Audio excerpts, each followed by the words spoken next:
1985년 9월 4일 새벽 5시 30분 VIP라 불리는 남자를 태운 승용차가 한 건물 앞에 멈춰섭니다. 이곳에서 지낸 시간은 남자의 인생에서 결코 잊을 수 없는 기억으로 남게 됩니다. 그가 22일간 있었던 곳은 인권 유린의 잔혹한 현장, 남영동 대공분실입니다. 눈을 가렸습니다. 머리와 가슴. 사타구니에는 전기고문이 잘 되게 하기 위해 물을 뿌리고 발에는 전원을 연결시켰습니다. 처음엔 약하고 짧게, 점차 강하고 길게 강약을 번갈아 가면서 전기고문이 진행되는 동안 죽음의 그림자가 코앞에 다가왔습니다. 내가 일주일쯤 거기에 있었어. 사실은 뭐라고 얘기할 수가 없는 게 그 건물의 외관을 본 적이 없습니다. 들어갈 때 머리 숙이고 들어갔기 때문에 저는 이제 여기가 대충 용산쯤일 거다는 짐작을 했지만 뭐 정확한 위치는 모르고, 근데 기차 소리는 가끔씩 들리고, 많은 사람들이 그 뒷문 쪽에 나선형 계단, 그 나선형 계단으로 5층을 올라가면은 뺑뺑 돌기 때문에 이게 몇 층으로 왔는지를 알 수가 없어요. 그게 일부러 그렇게 만들어 놓은 겁니다. 내가 어디를 끌려왔는지 어떻게 끌려왔는지 모르는 게 그 공포를 극대화시키는 그런 장치였는데, 안타깝게도 그 건물이 우리나라의 대표적인 건축가 김수근 선생의 그 작품이라서. 한국을 대표하는 천재 건축가 김수근. 하지만 그가 설계한 남영동 대공분실은 고문의 공포를 극대화하기 위해 치밀하게 계산됐다는 평입니다. 대공분실의 내부 구조는 욕실, 침실, 취조실이 한 공간에 있어 조사와 고문이 한 번에 이루어집니다. 조사받는 사람은 쉬는 시간에도 언제 고문을 받게 될지 모르는 극도의 공포감에 시달릴 수밖에 없죠. 외부와 철저히 단절된 공간이라는 것도 심리적 압박으로 작용했습니다. 그리고 거기에 특징이 뭐냐면은 창문이 딱 쓰면 이래요. 그러니까 요 한 12cm, 13cm? 고문실 창만 좁고 긴 이유는 박정희 정권 때인 1973년 서울대 최종길 교수 의문사 조작 사건 이후 조사받는 사람이 투신하지 못하게 만들었기 때문입니다. 사람을 보호하기보단 조사와 고문이 일어나는 내부 공간의 용도를 외부로부터 은폐하기 위한 목적으로 만든 것입니다. 거기서는 이제 너 같은 새끼 하나쯤 여기서 죽어 잡혀잡아야 우리가 털끝 하나 다칠 줄 아느냐, 뭐 이제 이러면서 협박을 하는데. 그리고 1987년 1월 15일 신문에 작은 기사 하나가 실립니다. 경찰에서 조사받던 대학생 쇼크사. 하루 전날인 1987년 1월 14일 남영동 대공분실 509호에선 무슨 일이 벌어졌던 걸까요?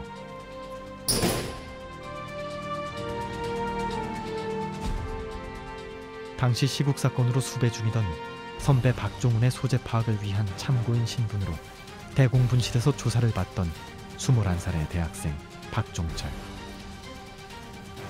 그는 이곳에 들어온 지 하루 만에 고문으로 사망합니다.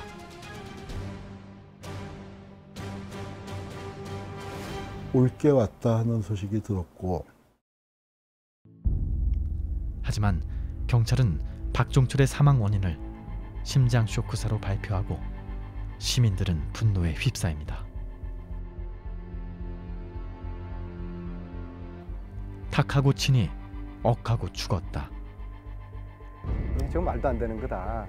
전두환 군부 독재 정권이 한 인간의 죽음조차도 조작을 하구나. 우리가 조작된 죽음에 대한 진실을 우리가 밝게 된다. 이제 그런 것들이 학생들이나 시민들의 여론이 이제 비등해졌죠. 하지만 후원 조치를 강행한 전두환 대통령.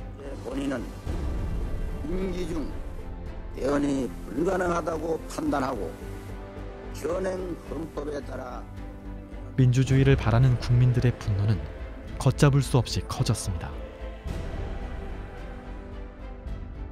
6월 10일 날 이제 그 민정당에서 노태우 씨를 대통령 후보로 선출하는 그런 대회를 연다고 그래서 이제 제야와 학생운동이 그날을 총궐기일로 잡았죠. 그 전날 전 대학에서 일종의 출정식 같은 그런 결의대회를 하도록 그렇게 계획을 했습니다. 그래서 연세대학교도 오후 2시에 도서관 앞에 민주광장에서 출정식을 하고 교문 앞에 가서 이제 평화적인 시위를 하고 있었는데 경찰이 그 다음 날 집회가 워낙 커지는 걸 막기 위해서 굉장히 유난히 그날따라 최루탄을 많이 쐈어요. 60국민대회 하루 전날 박종철 열사에 이어 또 한 명의 대학생이 쓰러집니다. 네, 그날도 이제 학생들을 이제 정문 앞으로 나와서 이제 구호 외치고 뿌연 상태에서 이제 오른쪽에서 이렇게 뛰어서 가는데 왼쪽에 뭔가 좀 사람 같은 느낌이 드는 거예요. 서너 발자국 가서 이제 보니까 학생이 이제 쓰러져 있어서 안고, 근데 이제 전경이 뛰어들어오는 걸 봤잖아요. 그래서 저는 이제 그때 제 생각은 다른 생각은 없었고요. 빨리 전경들로부터 안전한 곳으로 이 학부를 이제 옮겨야 되겠다라는 생각을 거의 이제 그런 생각만 하고 이제 계속 안고 올라갔었죠. 근데 이제 5시 반쯤 돼서 갑자기 병원에서 누가 뛰어와서 학생이 한 명이 의식을 잃고 좀 쓰러졌다. 그래서 이제 병원으로 뛰어갔는데 의사 선생님이 쉽게 회복되지 않을 것 같다 이런 이야기를 해서 급하게 가족에게 연락해라. 그때부터 좀 암담했죠. 독재 타도 호언철폐를 외치다 경찰이 쏜 최루탄에 직격으로 맞아 쓰러진 연세대학교 경영학과 2학년 이한열 군. 이날 그는 어떤 마음으로 집회 현장에 섰던 걸까요? 우리 아이가 익사했다. 다음은 내 차례, 네 차례. 우리 마냥 포기당할 것인가? 우리 인간임을 스스로 지켜야 한다. 더 이상 맹수가 설치는 원시림으로 방기하지 말자. 우리가 인간이기에 인간다운 세상을 만들어가자. 이한열의 시, 박종철.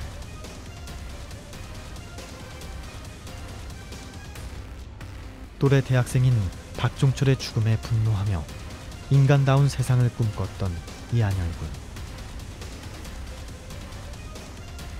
사고 당시 그를 부축했던 이종창 씨도 집회에서 입은 부상으로 이한열과 같은 중환자실에 입원합니다. 수술하고 이제 중환자실에 있었죠. 근데 이제 제가 이제 중환자실에서 이제 정신이 들었는데 이제 저희 부모님 이제 왔다 가시고 좀 이따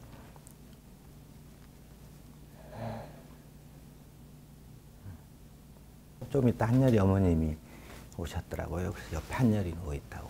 그래서 이제 그 중환자실에 한열이랑 같이 있는 걸 그때 알았었고요. 새벽에 눈을 떴는데 이렇게 블라인드를 다 가려놓고 좀 분위기가 느낌이 이상한 거예요. 1987년 7월 5일 모든 국민의 간절한 바람을 뒤로한 채 27일간 사경을 헤매던 이한열은 끝내 세상을 떠납니다. 박종철에 이은 이한열의 죽음. 시민들은 더 이상 가만히 있지 않았습니다. 거리로 나와 이 땅의 민주주의를 위해 싸웠고 이는 6월 민주항쟁의 도화선이 됩니다.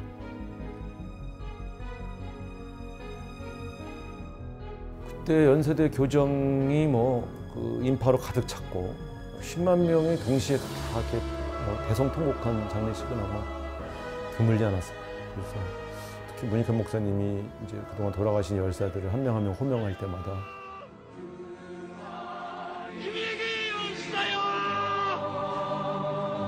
김세진 열사요, 이재호 열사요. 맞아, 우리 역사에서 너무 많은 사람이 희생됐지. 장례 행렬 이제 시청까지 가는데 계속 사람들이 참여해가지고 이제 광화문에는 그때 당시에 100만 명. 운집해 있는데 기가 막히더라고요. 제가 쭉 입장하는데 그냥 어디 들어갈 틈이 없는 정도로. 그래서 이렇게 많은 사람이 민주주의를 원했고 이렇게 많은 사람이 이한열이라는 평범한 학생의 죽음을 애도하고 있구나 하는 그런, 그래서 우리는 하나구나 라는 그런 느낌이 확 오는. 미치도록 이 세상을 살고 싶소. 조각조각 내 몸과 마음이 산산이 부서진다 해도.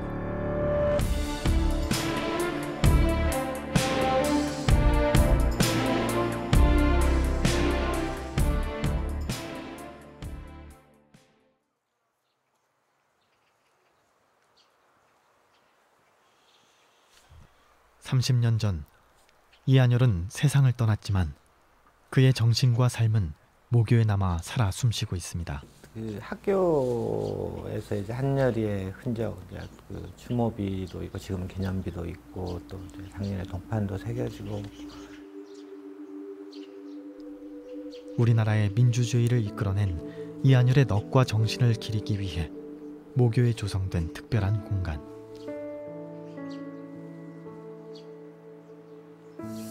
이한열 추모비가 세워진 곳이 굉장히 의미가 깊은 곳입니다. 이한열 군의 추모비에서 바라보면 그 연세대 교정 공간 전체가 이한열 군의 삶, 투쟁, 그리고 그의 마지막 죽음에 이르기까지 다 기록되어 있는 공간들입니다. 추모비 오른쪽엔 만화 동아리 활동을 하던 학생회관이, 6월 9일 집회에 참석해 앉아있던 도서관 앞 민주광장.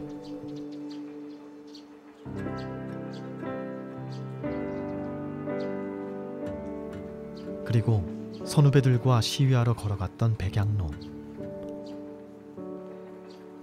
피격 후 동료에게 업혀갔던 길.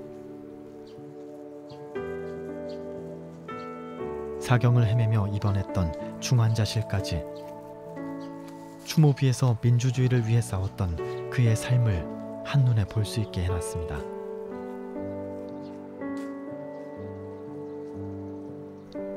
두 청년의 숭고한 희생은 시민 스스로 독재 정권을 무너뜨리는 계기가 됐습니다.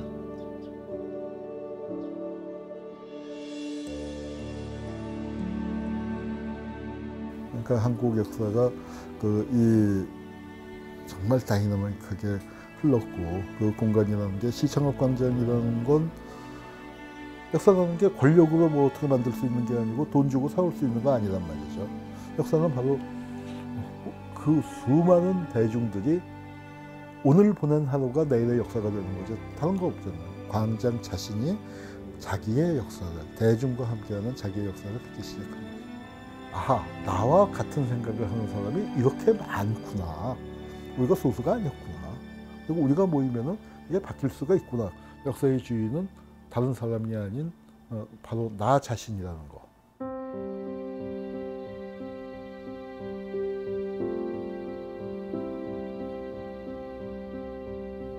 오랫동안 학생만이 그들의 몸뚱아리 내던져 외치던 것이 이제 그렇지 않다. 70살 할아버지도 50살의 장사꾼도 30살, 33살 회사원도 함께 뭉쳤다. 눈물조차도 저 멀리 지나쳐버린 맨 감격이여. 안악내까지 쏟아져 나왔다. 자동차 경적이 울려 퍼졌다. 교회에서 조종이 울려 퍼졌다. 사람과 소리가 저쪽에서 이쪽으로 쏘아대는 체류탄 속에서 그것은 관념이 아니었다. 바야흐로 드러나 실체였다. 새로운 실체였다.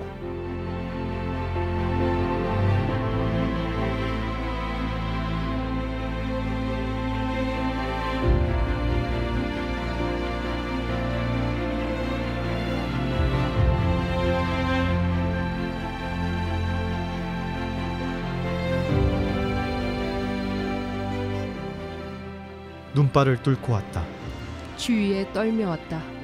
촛불의 함성은 멈추지 않는다. 백만 촛불은 꺼지지 않는다. 어둠의 세력은 포위됐다. 불의와 거짓은 포위됐다. 국민의 명령이다. 범죄자를 구속하라. 눈보라도 겨울바람도 우리들 분노와 슬픔으로 타오르는 마음속의 촛불은 끄지 못한다. 우리는 포기하지 않는다. 우리는 멈춰서지 않는다. 나라를 구출하자. 정의를 지켜내자. 공정을 쟁취하자. 희망을 살려내자. 눈에 띄지도 않는 작은 나는 100만 촛불 중에 하나가 아니라 100만 촛불의 함성과 한몸이 된 크나큰 빛이 되어 나 여기 살아있다. 이게 나라다. 이게 민주다. 이게 역사다. 촛불아 모여라. 될 때까지 모여라.